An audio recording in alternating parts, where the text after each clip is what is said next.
હું 11th સ્ટાન્ડર્ડમાં હતી. મારા મમ્મી જે છે એ રિજનલ પાસપોર્ટ ઓફિસમાં આરપીઓ રહેલા છે.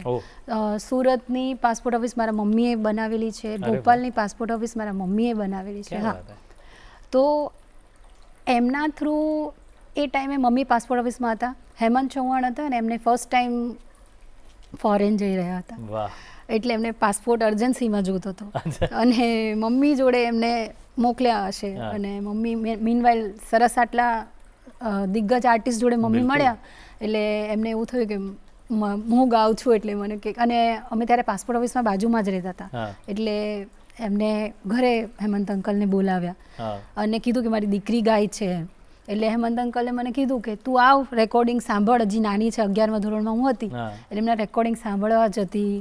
એ પછી ધીમે ધીમે બધા ઇન્ડસ્ટ્રીઝના લોકો જોડે થોડા કોન્ટેક્ટ થયા. એ પછી સૂર મંદિરના કેસેટ્સના રેકોર્ડિંગ બહુ કર્યા. હા, બહુ બધા, પામેલા જૈનના, હેમંત ચૌહાણના, બહુ આર્ટિસ્ટોના. એટલે કોરસ ગાઈને એ ટાઈમે જ ગરબા ને સુગમ ને બધું બહુ શીખી. પછી કોલેજમાં રાસબિહારી દેસાઈ પાસે શીખી. મતલબ મને જે પણ ગુરુજી બધા મળ્યા છે એ પછી વિકાસ સર પાસે શીખી, વિકાસ પરીખ સર પાસે, એ પછી અનિકેત સર પાસે શીખી. મેં શીખવામાં તો આમ બધા જ ગુરુઓની પાસે. એ પછી કોલેજમાં ભણી જેજીમાં અને ક્ષિતિ મેમ પાસે શીખી. અલંકાર એમની પાસે એકલા અલંકાર જ શીખી. પણ મને શીખવાનું ભલે મને ક્યારેય મને કંટાળો નથી આવ્યો. એ વખતે તો મને નિશા ઉપાધ્યાય, હા, સોલી કાપડિયા, એ લોકોના જે, એ વખતે હું ક્રોસવર્ડ જતી અને એમની કેસેટ્સ લેતી અને કોલેજમાં મારું નામ હતું રેડિયો મિર્ચી. હા, કારણ કે કોઈ બી માણસ મને જોવે ને એટલે મારા કાનમાં ભરાવેલું છે અને હું કોઈક બેન્ચ ઉપર બેસીને મારા કેસેટ સાંભળવાનું ચાલુ જ. ભીતે ચિત્રે રૂડા ગરવા ગણપતિ તમે બોલો આમી ઢણ હું બાંધું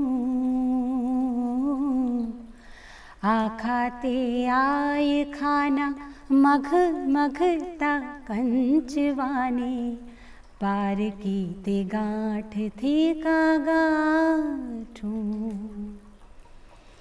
ભીતે ચિત્રે રૂડા ગરવા ગણપતિ તમે બોલો આમી ઢણ હું બાંધું